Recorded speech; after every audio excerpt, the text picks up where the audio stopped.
Subay gihapon sa issue sa Biliran Bridge, gipasabot sa usa ka negosyante nga dugay na nilang problema ang pag-manage sa muagi sa maong taytayan. Matud sa negosyante og ice cream og distributor sa manok sa probinsya, dugay na matud pa niya nga gireklamo sa DPWH ang pagpalabang sa mga truck nga mas bugat sa gilatid sa management sa taytayan. Ang paglihok sa taytayan usa ka indikasyon nga adunay problema ang nag-inusarang taytayan pasulod og paggawas sa biliran.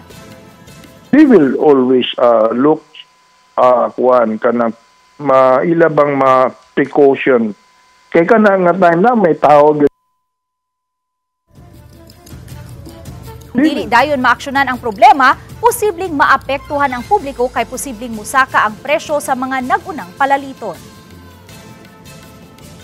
Musaka gyud na ang mga pricing. Tapos ang supply sa imo na delikado na mag-short. Pareha na sa gasolinahan.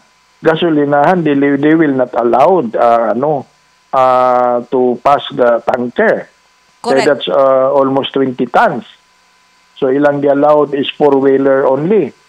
So it's also very dangerous nga imo nang i-transfer sa barrel.